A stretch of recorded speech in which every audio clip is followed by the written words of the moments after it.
أعوذ بالله من الشيطان الرجيم. بسم الله الرحمن الرحيم. إن الذين فرقوا دينهم یقینا کسان چې جدا کړي دي دین خپل وکانو شیعا او دوی ډلې لست منهم فی شیء مشات د دوینا په یو شي کې انما امرهم الی الله یقینا کار د دوی حواله ده الله ته ثم ينبئهم بیا بخبر کی دوی لرا بما كانوا يفعلون فاغسو چې دوی کړي دي. په دې آیت کې تخویف دے یهود او نصاراو او هغه چاته چې د الله او د الله د رسول د لارې نه اوړي مال راک او مختلف ډلې هغه جوړیا ربط د مخ کې سره ده د مشرکانو د حال د بیانېدون ورستو وسو د اهل کتابو حال اغا بیانېږي. ان الذين فرقوا دينهم یقینا کسان چې جدا کړي دي دین خپل دا سوک دی نو علماوی مراد دینا مشرکان یهود او نصارا دی. مشرکانو د ابراهیم علیہ السلام دین او آغا تس نس کړو او جدا دین او هغه جوړ کو. یهود او نصارا اگر اولګي د انبیاء صحیح لاري هغه پرې خودلې او بدعات هغه جوړ کړل او سورۃ النساء یوصل 50 نمبر آیت مبارکه کې هم د دې خبرې ذکر ده او منګه په سورۃ نساء پای کې پدې باندې تفصیل او وضاحت هغه کله 150 نمبر آیت مبارکه پای کې مونږ ویلو یوصل 50 آیت ان الذين يكفرون بالله ورسوله شپږمه پاره اولنې مخ یقینا کسان چې کفر کوي په الله باندې او رسوله پر رسولانو د الله باندې ويريدون ان يفرقوا بين الله ورسوله ويريدون او غواړي ان يفرقوا بين الله ورسوله چې جداواله راولي پمیند الله او د رسولانو کې په حکم منلو کې ويقولون وای نؤمنو ببعض چې ایمان راوړو په بعض او نکفرو ببعض او کفر کو په بعض باندې ويريدون او غواړي ايتخذوا بين ذلك سبيلا چونی سی پمند دې کې بللارو او بعد علماوی چې دا آیت ټول کافرانو ته شامل دی او هغه چاته شامل دی چې په دین کې یو نوې خبره ایجاد کړي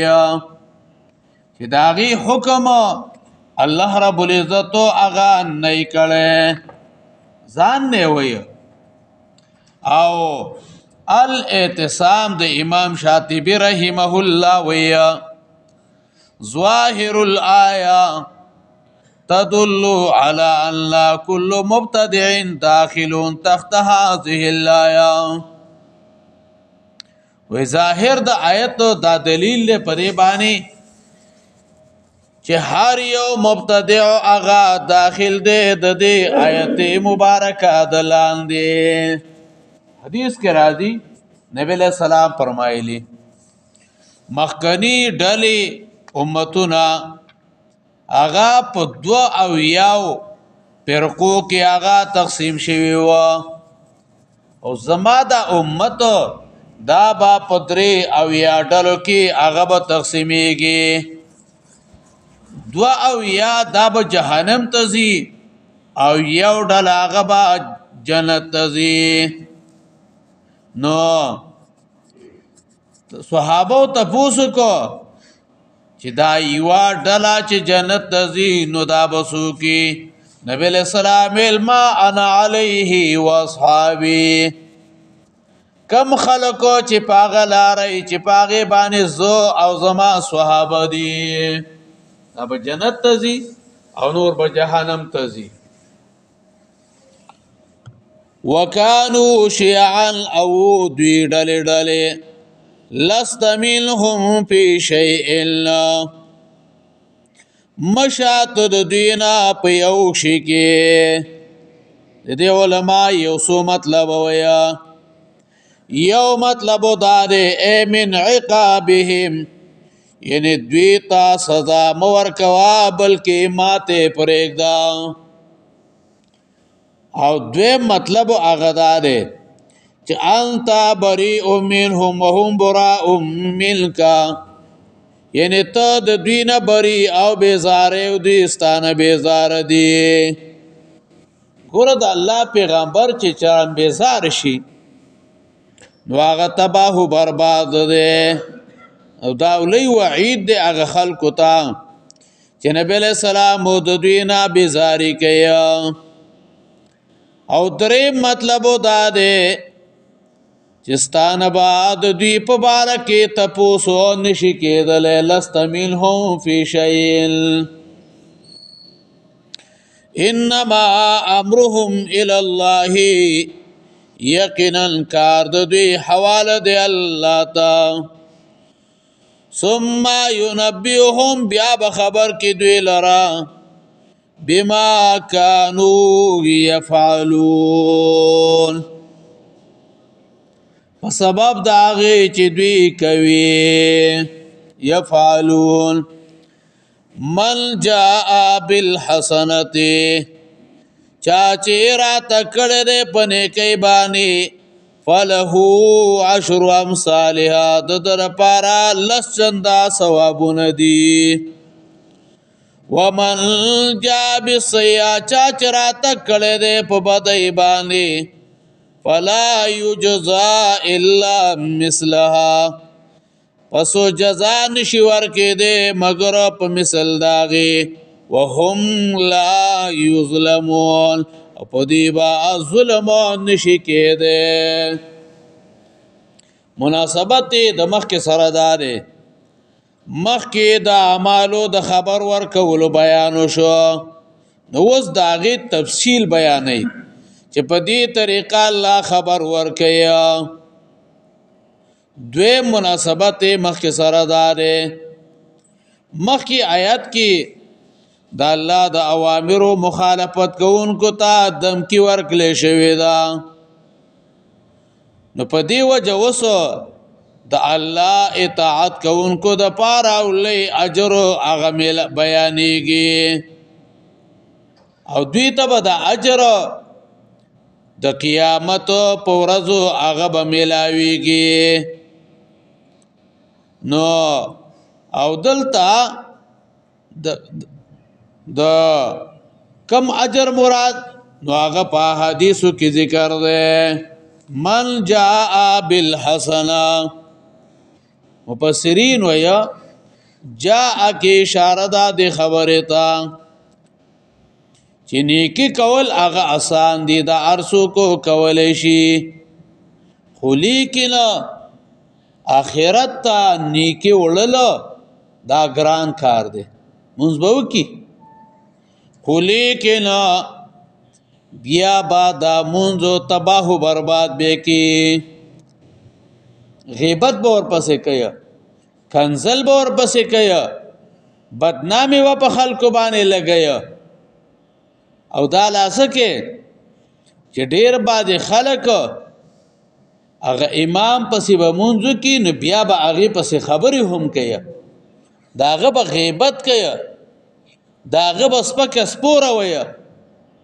نو د دیمون څه پیدا وکړه ډیر خلک کوشش دا کوي چې زه جمع کې شریک شم دا خبره ده خو لیکن چې بیا دا مونږ هغه محفوظ وساتي هغه ځای نه کی دا برباد نه کی تباہ و برباد نه کی من جاء بالحسنه چا چراته کله پنه کوي باندې فله عشر امثالها د پارا لچندا ثوابونه دي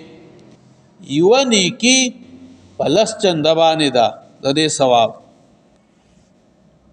ومن جاء بسیئه چا چراته کله دې په بدای باندې فلا یجزا الا مثلها جزا نشي ورکې دې مگر په مثلو داغه فلا یجزا الا مثلا حدیث کې دي او یغفرها یا به الله معاف کړي په دیو جن نبی له سلام فرمایل ولا يهلك على الله الا هالكون وسوچ سو کو هلاکیږي نو غبا ولیا ابد بخت یا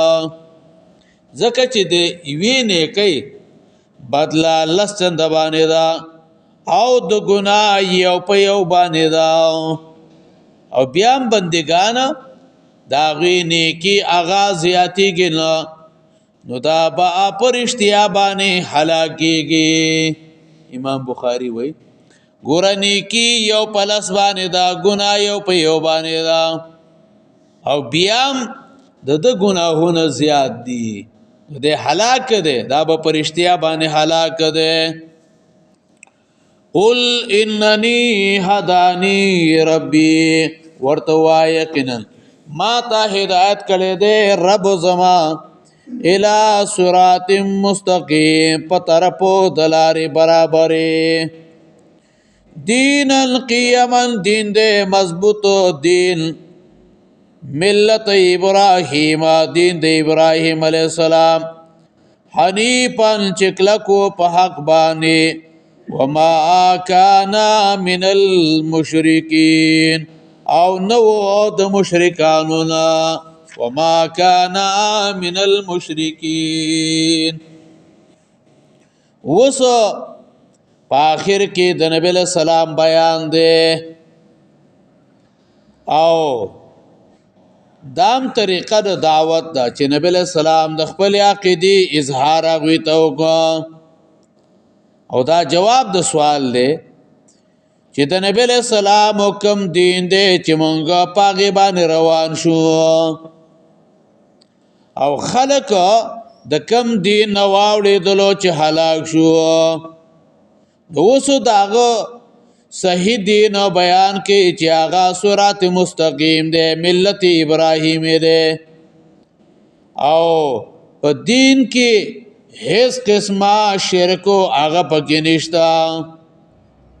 بدنی مالی عبادت جون مرگ دا د الله د پاره دے او دا حق دین دے او دا چې چا اختیار کړي دے نو دا کامیاب دے دا کامیاب دی بل دا آیاتونه په جوابو د دعوتو د مشرکانو کې راغلي دي چې هغه ویل راشه زمونږ د الهو یو کال عبادت وکا. نو دا غي جواب دارې چې الله ما ته نه غلار خودلې دا نو ز څنګه شرک وکما توحید پرېدما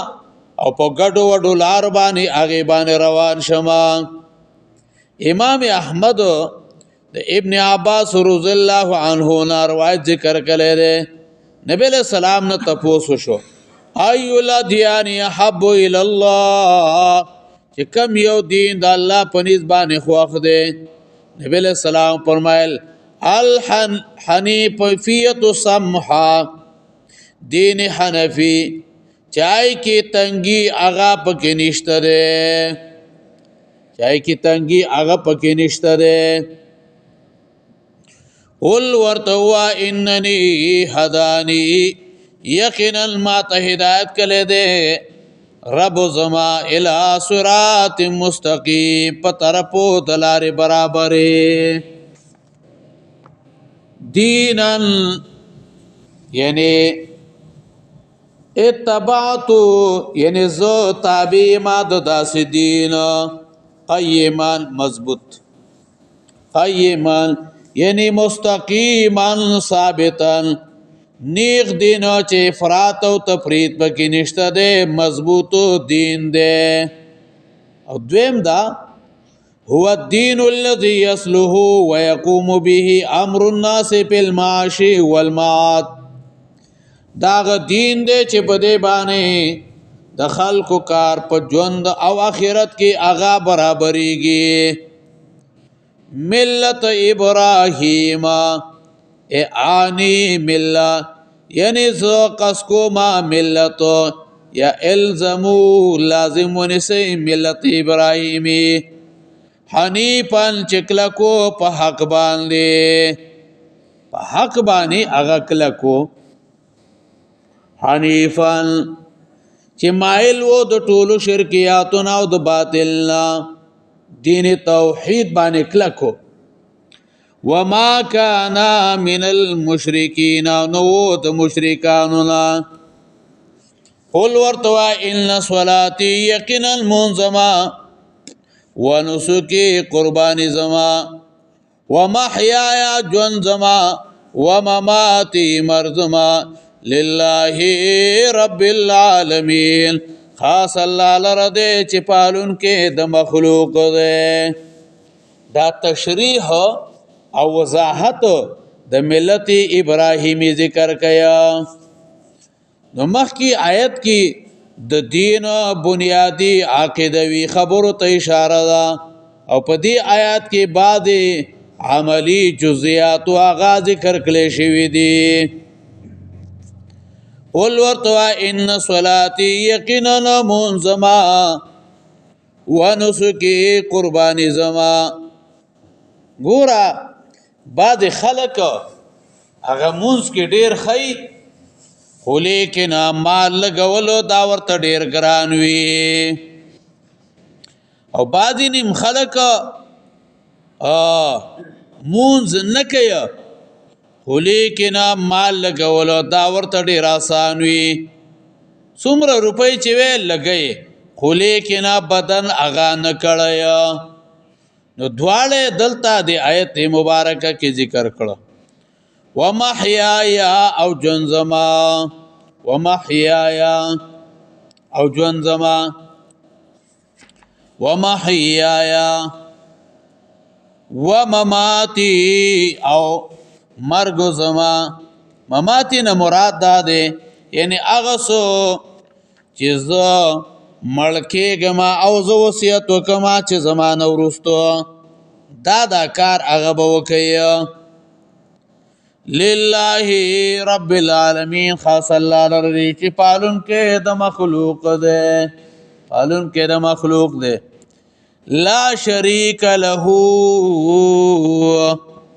نشته هیڅ شریک غلرا